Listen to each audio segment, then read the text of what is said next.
Mike, there we go. My name is Kaz Burr. I use he, him pronouns, and I'm the ministerial intern here at White Bear Unitarian Universalist Church. Welcome to church this morning. It's amazing to see so many faces. This is our first 10 a.m. service of the year, so it's a good kickoff for that tradition here at WBUUC. Here at White Bear, we are a community of folks from a variety of theological backgrounds.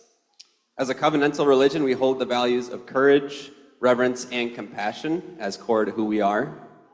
And we hope that this place can hold you all in all of your fullness. And I'm Jack Gady. My pronouns are he, him. I serve as the associate minister here. First of all, if you are a visitor here this morning, welcome. We're so glad you're here. If you are not a visitor, maybe find someone you don't know today and just say hello at some point while you're here in the building. To share a request for today's meditation, please place it in the chat box if you're on Zoom, or in the meditation bowl if you're in the room. We're asking you that you please gain consent before you share anyone's full name. The meditation bowl is right over there in the Soul Work Center. Reynaldo Diaz, whose art is on the walls in the atrium, if you go out there and see some of that gorgeous art, is doing a meet and greet after service this morning. So if you'd like to meet Reynaldo, he will be out there. WBUUC's third Thursday group for seniors 60 and up will be on May 21st. That's Thursday, May 21st at 11 a.m. This month will be a Getting to Know You session with Rack, our very own director of music ministries. So get to know Rack. Rack's super dope, super awesome. The recommended donation for the program and the lunch is $5. We had a very busy building this weekend, and we have a lot of volunteers to thank. So I want to thank, first of all, the cookie bakers, about 6 or 7 that showed up and baked a lot of cookies for you all. We also had 22 land stewardship volunteers who weeded and trimmed and mulched. Thank you to them. Thank you. Yep. Thank you to the men's group who came to treat those volunteers to a hearty lunch. And And thank you also to the Music on Maple volunteers who helped support the final concert of the year.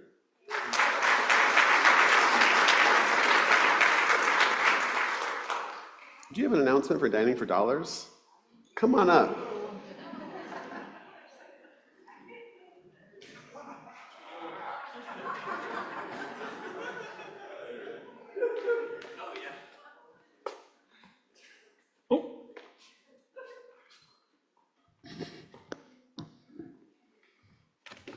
It's May, Cheryl. Remind me why it's such an important month at White Bear UUC. Well, besides Mother's Day, happy Mother's Day. Happy Mother's Day, everybody. We all wouldn't be here if it weren't for Mother's Day. Well, it's Dining for Dollars month. And this Sunday is really important because it's our last chance to seek hosts for meals and events. Our deadline is next Sunday, May 17th, and then we open it up for bidding. Now, how many events do we have so far? For context, last year we had 24 hosted events and trounced our $5,000 goal with an impressive response of almost $6,000 raised. Yay. What about this year? Oh, yes, I'm getting to that. With only 9 events so far this year, we really need you hosts to help us sign up this year to meet our new goal of $6,750. So, big ask. Well, I see that you and Evelyn have signed up for a dinner and a boat ride. Yeah. Jim and I are hosting a meal too in our backyard.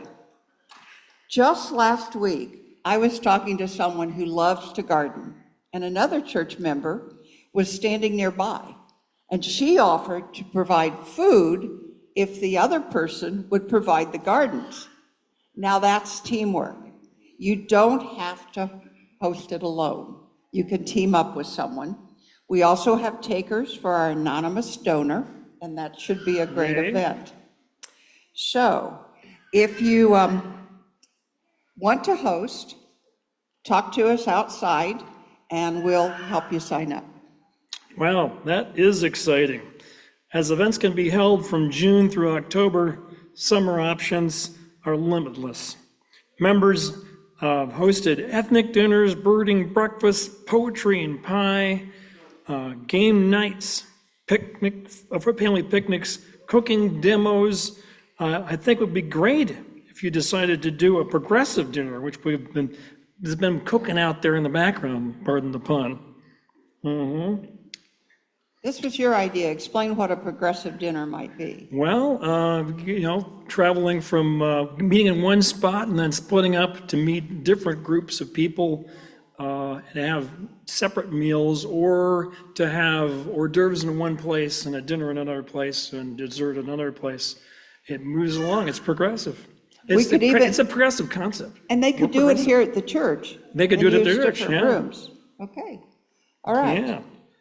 Wouldn't that be fun? There's no reason why anyone couldn't host multiple events, by the way, too. So more than one event is okay for one host. Just saying. Okay, so here's what needs to happen this week, 7 days. Go to the Octria website. It's listed on the front page of your bulletin here. There's also a code for it. Sign up to host. Events can be as small as just a few people or as many as you want. Set a price. Sign up by May 17th. And again, if you need help, we'll be at the table. Now, have I forgotten anything? Well, just remember this, that this is a friend-raising event as well as a fundraising event. It's one more way that we build community and are growing our souls. We feed our souls, Oh, don't we? feed our souls, that's right. Okay, We're hungry. thank you. Thank you.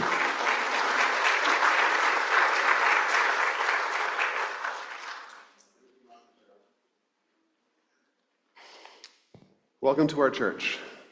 Together we grow our souls and serve the world in love.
Come in.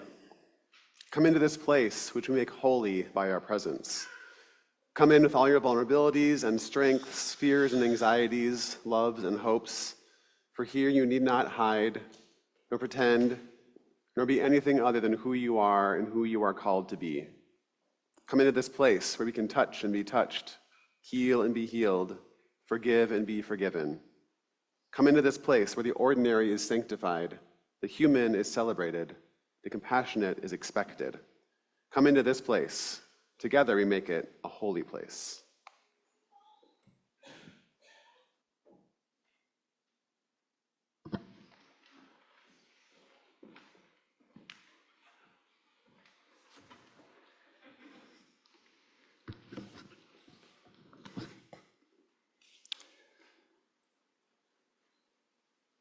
When Rack and Kathleen were playing, my eyes started to well up a little bit. It's such a beautiful song. But I'll tell you, when I heard you all singing it, that was hard. That was good, a good hard. Well, there's a myth out there.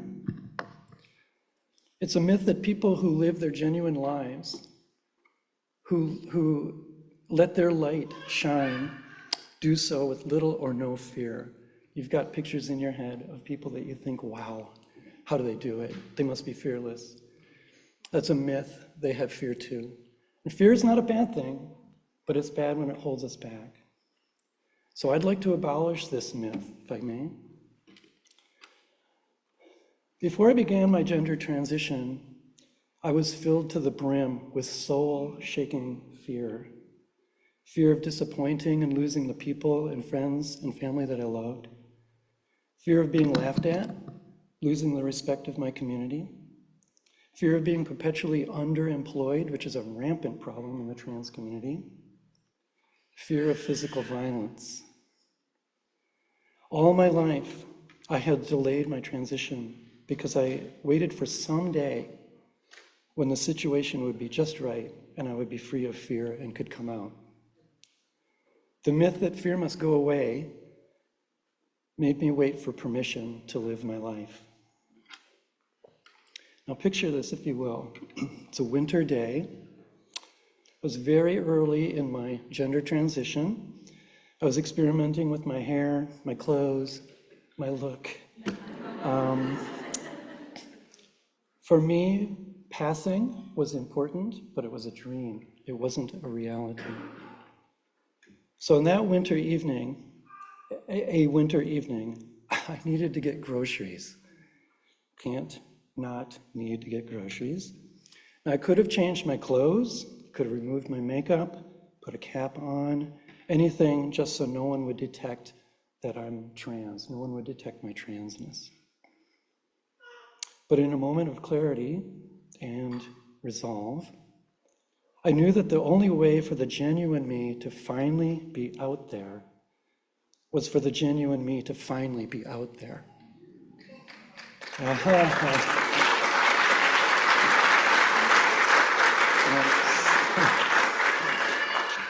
Wasn't an easy decision. I was terrified of the idea, but I put together this very clever plan to reduce the chances of being spotted by people. There's a tranny. That's my word, please don't use that unless you are. I decided to get groceries around midnight, very clever, when no one would be in the store except for the stalkers and the one checkout clerk. Pretty good plan. My fear was reduced because how can this fail? And it was time to go. You know this isn't going to go well. Now picture this, again, near midnight, it's cold, windy winter night. I pulled into the parking lot of the grocery store, and the lot was almost half full of cars. Not what I was planning on. First failure of the plan. I said it with some different words that I won't use here, but why are these people here at this time of night? Well, of course, I hadn't counted on the many people in society who work the late shift, the nurses, the factory workers, and so on, and they were there doing their groceries. Well, what was I going to do? I had Deborah Hubbard's cupboard was bare. There was nothing there. I could go home and change my clothes, remove my makeup, but honestly, I was just simply too tired for that. Those of you who wear makeup, you know what I'm talking about. So I did what every terrified rabbit would do. I sat still in my car. Actually, I sat in my car talking to myself, working to convince myself that I would survive this. I created what would later and eventually become often used mantras that serve me to give me strength. I didn't know that at the time. I have a right to appear as I please. I have a right to be in this grocery store. My money is as green as everyone else's. And the one that I probably use more often than any is, I got a job to get done. And there I sat in this freezing car for probably 20 minutes. I'll spare you what happens, but here's what I learned on that night. The fear did not go away. I was still a terrified rabbit, but I'd called up something I'd never really experienced before, and that was courage. I'd called up courage. Didn't know I was doing that, but there it was. Courage, the ability to do something even when you are afraid. Using those mantras gave me the ability to manage the fear, rise above it, step around it, but not eliminate it, and in that case, not even reduce it. Myth abolished. I'm done. My life has never been the same since that wonderfully terrifying night, because now I know what courage is. Is fear holding you back from doing something you want to do or need to do? Are you waiting for the things to change so your fear will dissipate enough to do it? Perhaps that works for you, does not work for me. So I'd like to light the chalice today for all of us, probably all of us, who at some point in time dim our individual lights due to fear, and for the abolition of the myth that fear must be wiped away before we can step in and lean in. Oh.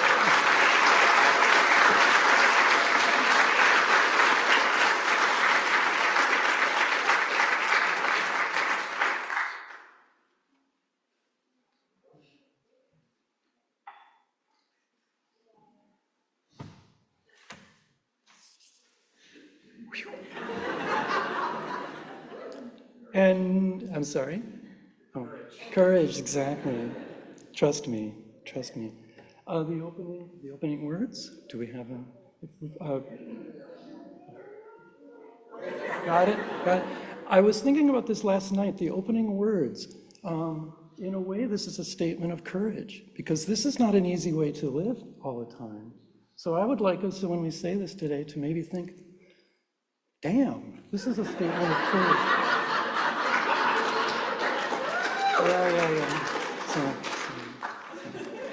Yeah.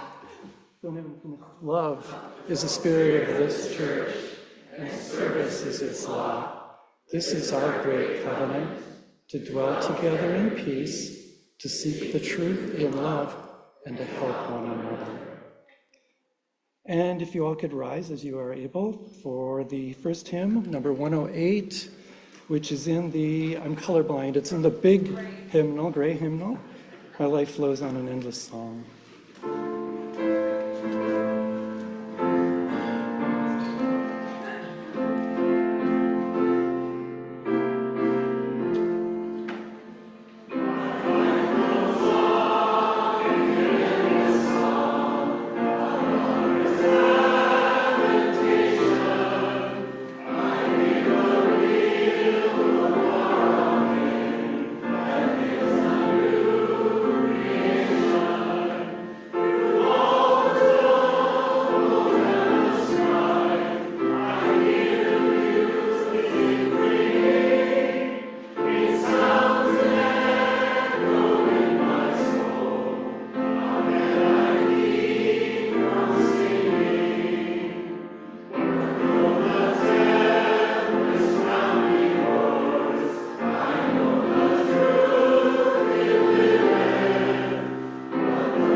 And for our story for all ages, I invite any kids forward if they want to come closer to hear the story, or really anyone who wants to come closer to hear the story is welcome.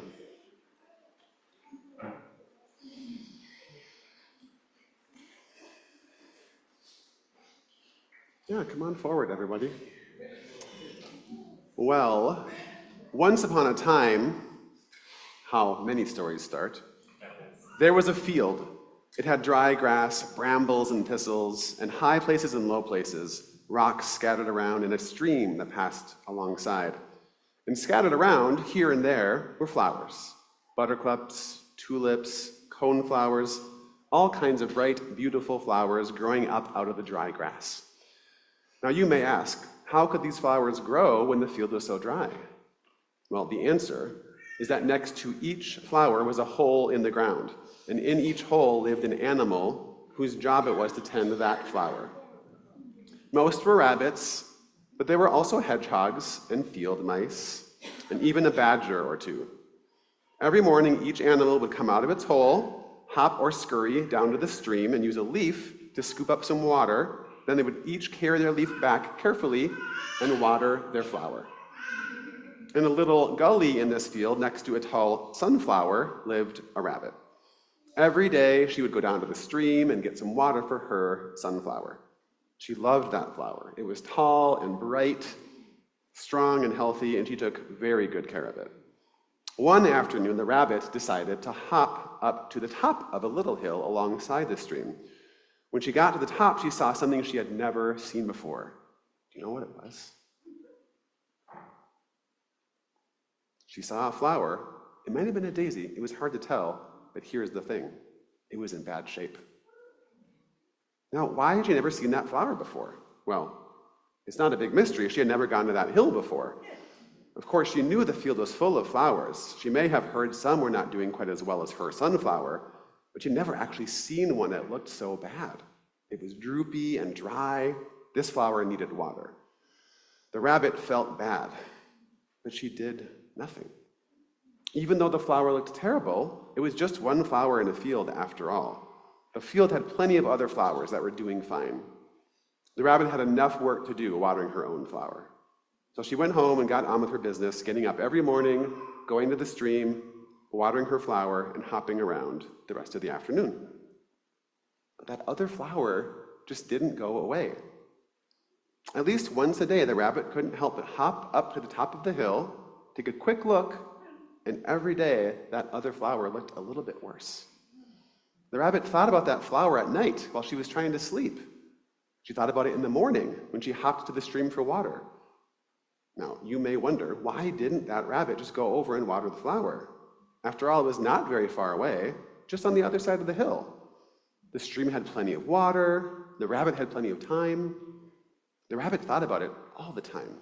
She'd think about making an extra trip to the stream to get some water for that one flower. But then she'd think, well, you don't just go march into someone's front yard and water their flower without asking, right? What if that flower is someone else's job to water? They might yell at me. Or, she'd think, what if the flower likes being droopy and dry? That's possible, isn't it? Or she'd think, aren't there animals who are supposed to go around and help out flowers whose animals don't water them? I should leave it to them, right? With all these questions swirling in her mind, the rabbit went about her business, taking care of her sunflower every day and trying not to think about that other dry flower. But it kept bothering her, especially at night. Sometimes she wished the flower would just get better on its own. But every time she sneaked a peek, there it was again, dry and wilted. Finally, the rabbit could stand it no longer. What do you think she did? One morning, hopping from the stream with a leaf full of water for her sunflower, she suddenly thought, there's something I should do, and I can do it. So she found herself hopping over the hill toward that other flower, taking the water there instead.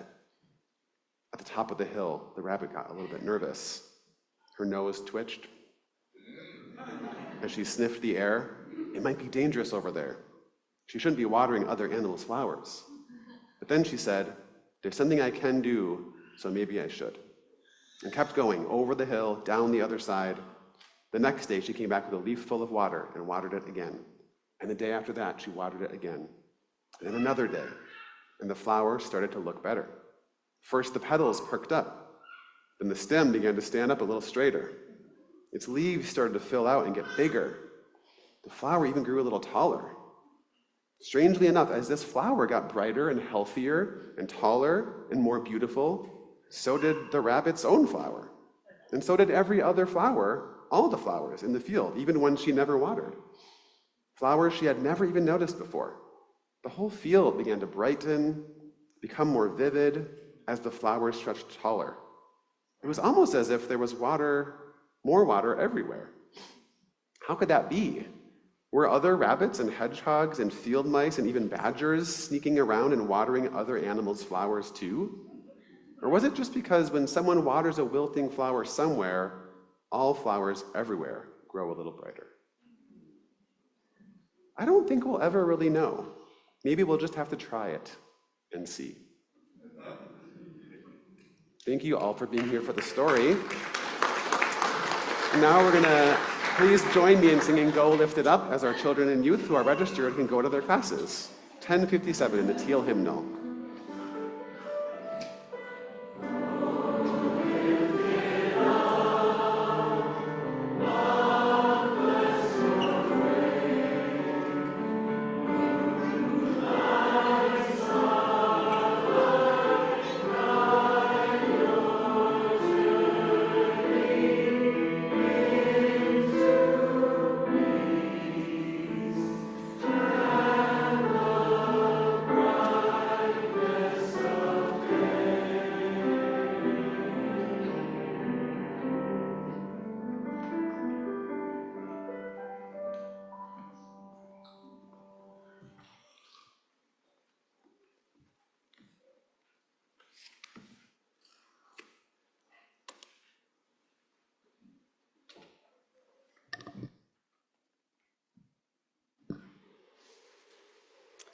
Will you join me for a moment of meditation?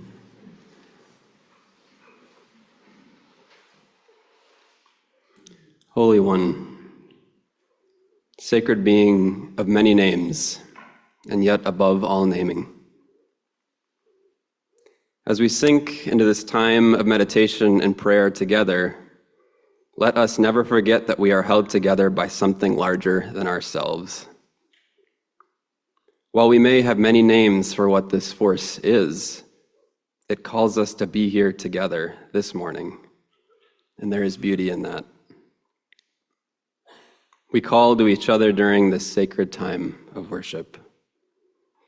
I need you. You need me. We need each other. Our hearts go out this morning to those who continue to be affected by war and violence.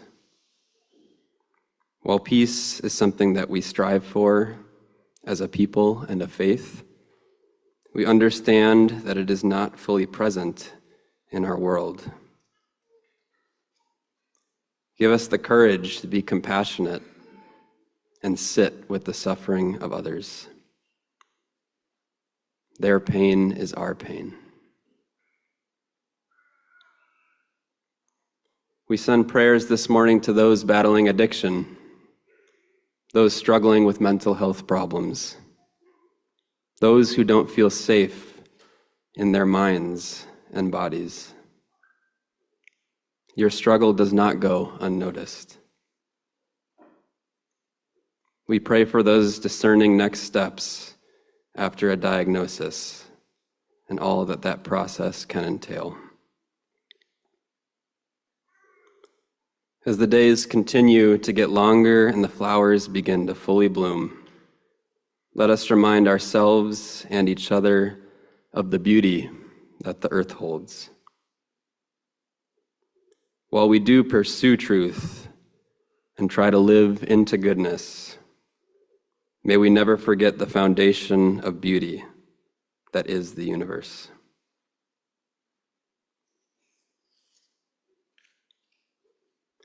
This morning, we hold Sue Dahlman in light and love as she recovers from a surgery on Friday. We have a few joys as well. I'm filled with joy over the universe bringing me together with a wonderful human.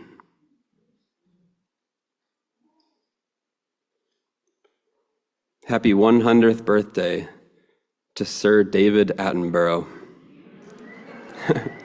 Thank you for sharing your awe, wonder, and joy for the interconnected web of life on our big blue planet.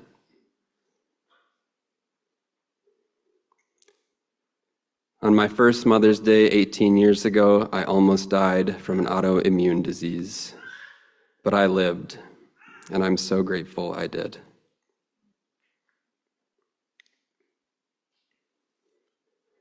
I'd now like us to speak into the room or hold in the sanctuaries of our hearts, if we would like, those we are holding with us this morning.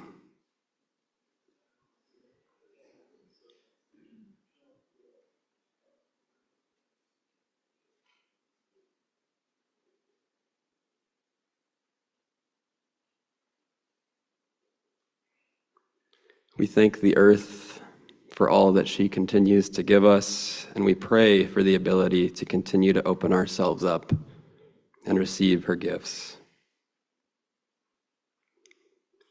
Will you please remain seated and join me in singing our middle hymn for the month, number 369 in your gray hymnal, I Know This Rose Will Open.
Each week we collect for our offering plate, and the money collected this morning goes to support the work of this church in serving our mission of growing our souls and serving the world in love. When we slow down and pay attention to who is with us on the journey, we're more equipped to do this work together, which is why we are here. Thank you for your generosity and your faith in this covenantal work of meaning making that we do together. The offering will now be gratefully collected.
Our first reading today is a quote from activist Angela Davis.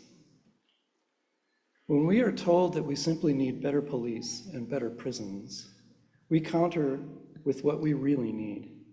We need to reimagine security, which will involve the abolition of policing and imprisonment as we know them.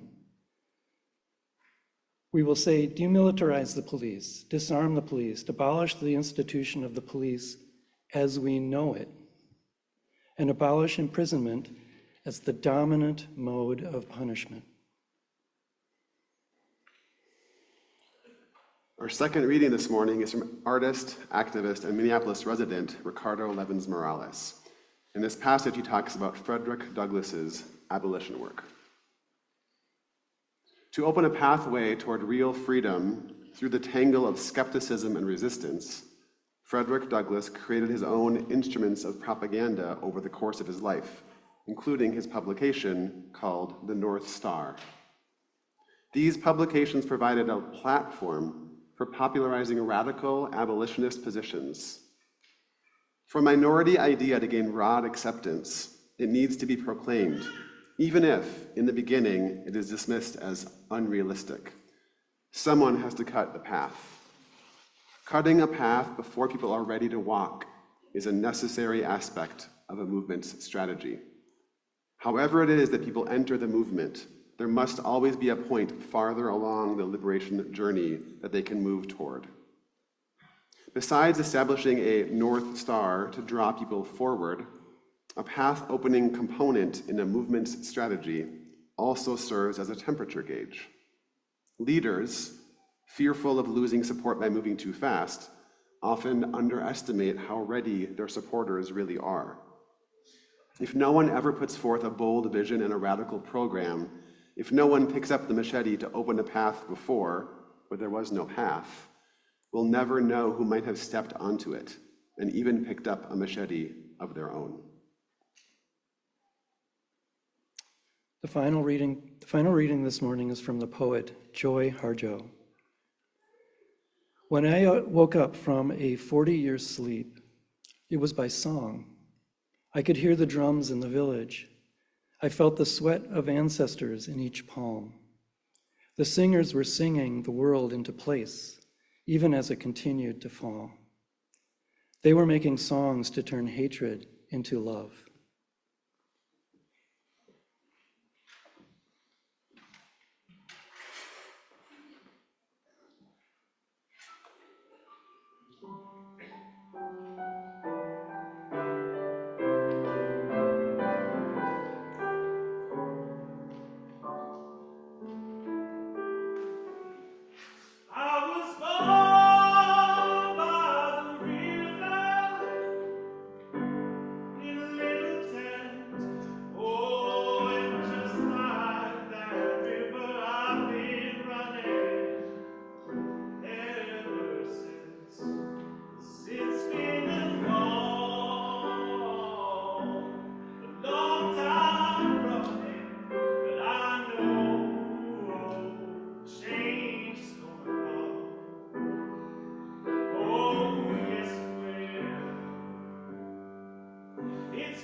Have you ever dreamed before?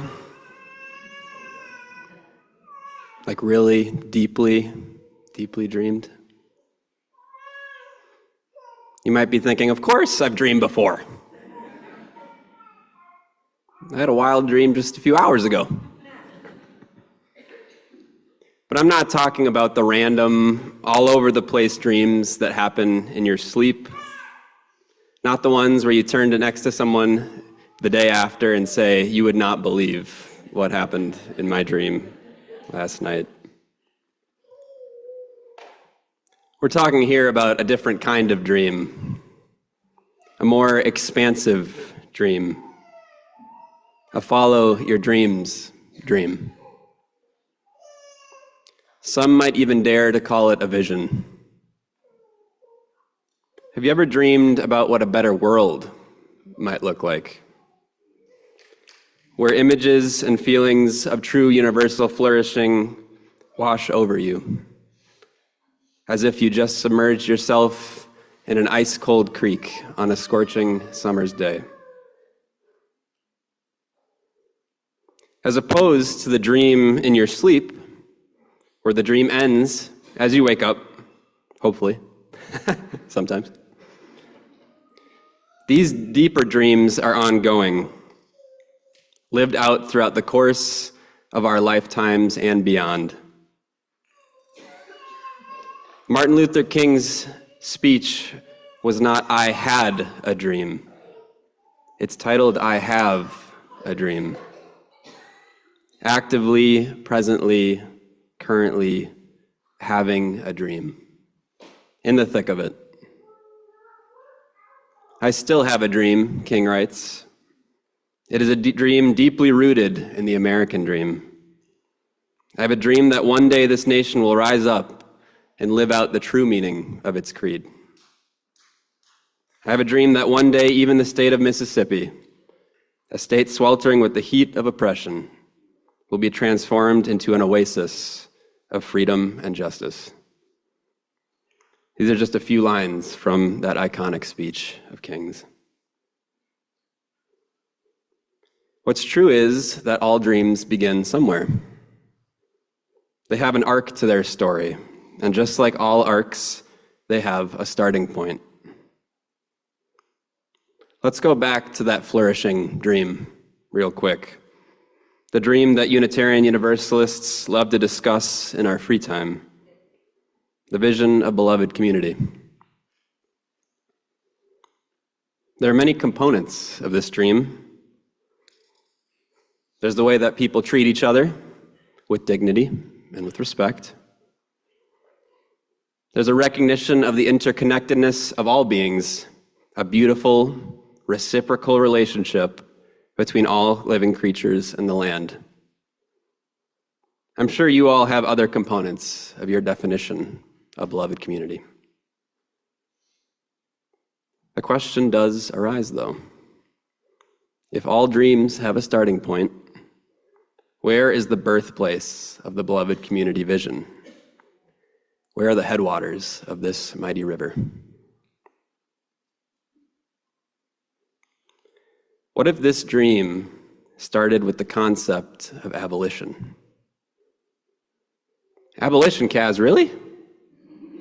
You might be thinking to yourself. A bit negative, don't you think? In terms of pure definition, yes, actually, very, very negative. Abolish comes from the Latin word adolere, which does translate to destroy. Not a word our society commonly associates with joy.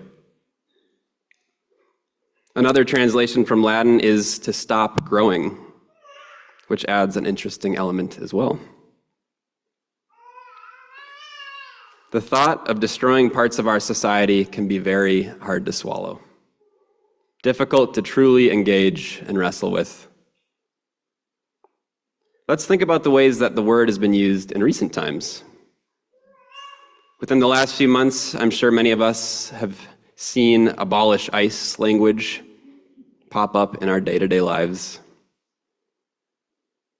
Following George Floyd's murder in 2020, Abolish the police was a common phrase used by many activists. It even made its way onto the ballot in Minneapolis, where it was eventually voted down. Prison abolition is a topic that's near and dear to my heart, as I'm sure many of you might have been able to guess, given the topic and tone of one of my sermons earlier this year. The abolishment of nuclear weapons comes to mind as well, with it being the number one concern for many recent college grads, according to some surveys. Many of these movements get spun as being too extreme, unrealistic, and just simply unachievable. Reform, as opposed to abolition, can feel comfortable, a little easier to wrap the mind around. But here's the thing. These movements are not proposing abolition of core societal pillars.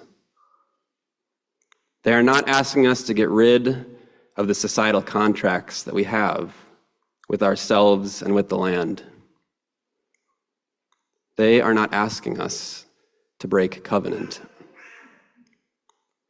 What they are doing is proposing the abolition of the corrupt systems that have disguised themselves as these pillars. Political activist, professor, and legendary member of the LA Black Panther Party, Angela Davis, speaks directly to this misinterpretation. She writes, quote, "We need to reimagine security, which will involve the abolition of policing and imprisonment as we know them. We will say demilitarize the police, disarm the police, abolish the institution of the police as we know it, and abolish imprisonment as the dominant mode of punishment." Reimagining is the key word here. Davis is asking folks to dig into their imagination and ask what could be. Does it have to look this way? These abolitionist movements would argue no. No, it does not. Police abolitionists are not asking for the complete removal of public safety. In fact, they are asking for the exact opposite. They are saying that the police force, as we know it, is so harmful to our societies, and specifically Black folks and people of color, that it must be abolished. We must look at other pathways to truly keep us safe. Prison abolitionists are not arguing for people who have committed serious crimes to be allowed to immerse themselves into society as if nothing happened.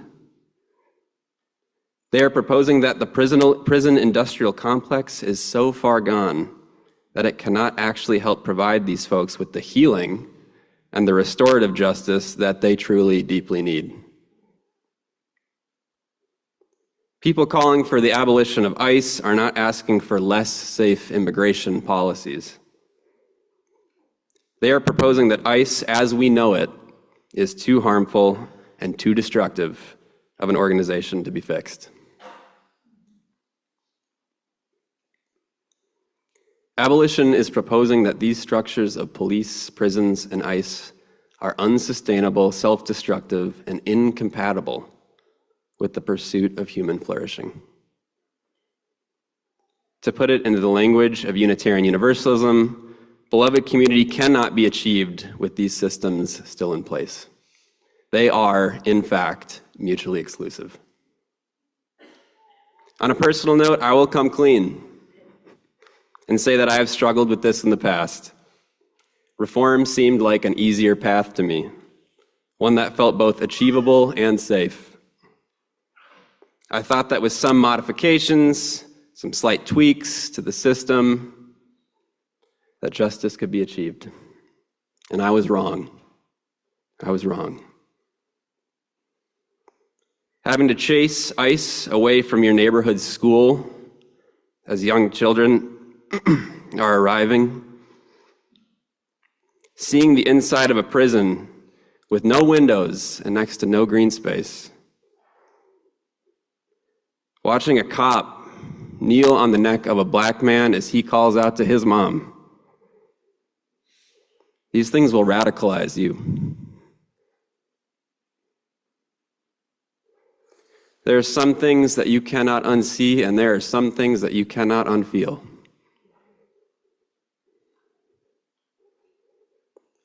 Now, I totally understand abolition feeling unapproachable. Destroying a system can seem daunting, especially if you're not sure what lies on the other side. This uncertainty and unknowing are what make abolition a true act of faith. What we can see, though, is that there are people who have been proposing new systems for a long, long time. Let's look at the example of chattel slavery in the United States. The abolitionist movement here was strong, with many people banding together to come up with proposals, concepts, and frameworks of what the U.S. could look like without slavery. It should be noted that many white Americans could not envision what the economy of the country could look like outside of slavery. They thought that ending slavery would send the U.S. into financial ruin. Slavery abolitionists, on the other hand, viewed it as their life's work to prove this small-minded thinking wrong.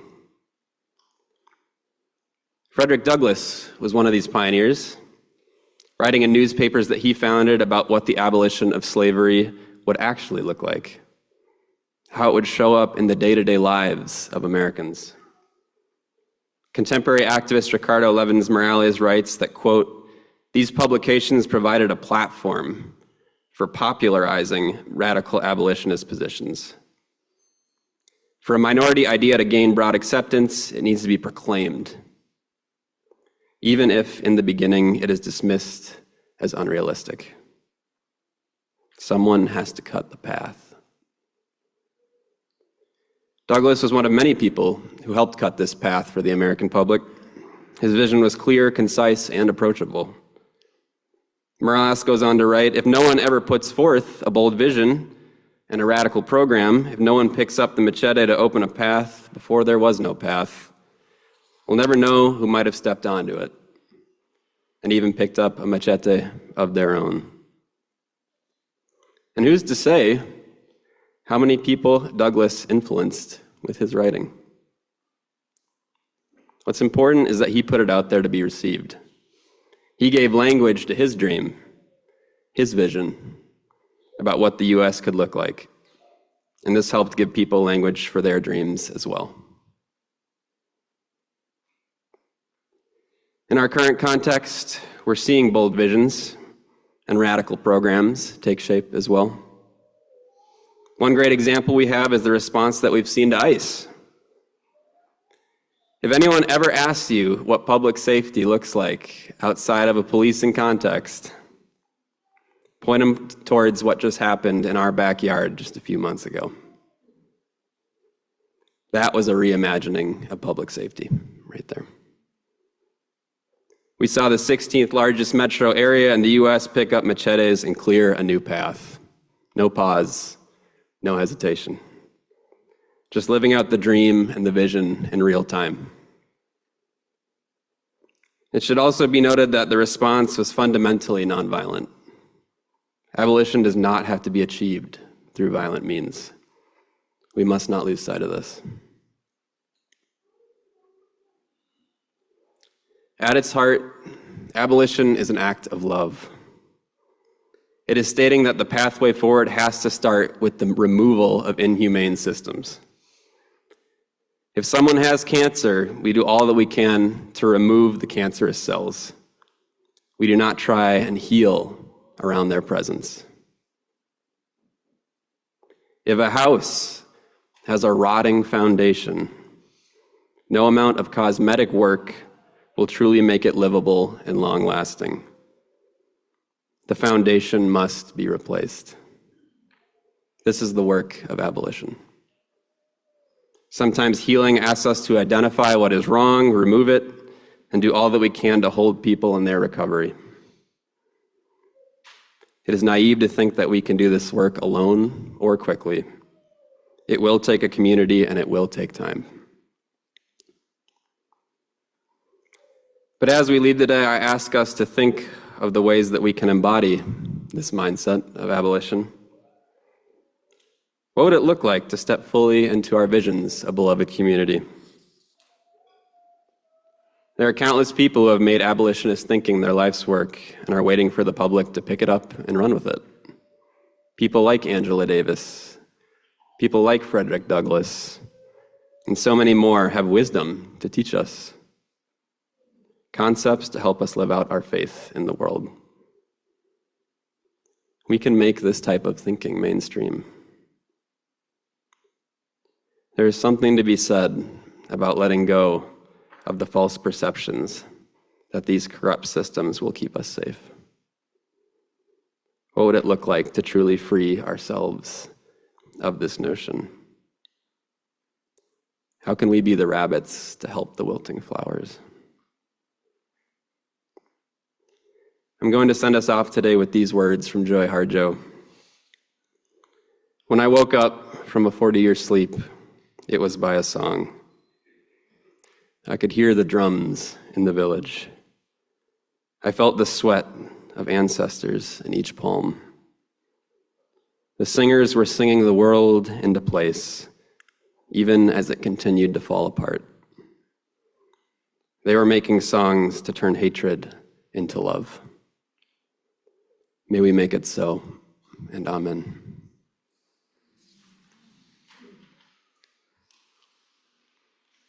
Will you please rise and body our spirit and join me in singing hymn number 162 in your gray hymnal, Gonna Lay Down My Sword and Shield.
My beautiful people of WBUUC, it's always an honor to lead service as a team together. And I just want to say let's keep asking ourselves where the vision is pointing us, right? Let's ask us what's beyond studying war, right? What is beyond being violent to each other? What is beyond imprisonment as the only and most prominent means of punishment?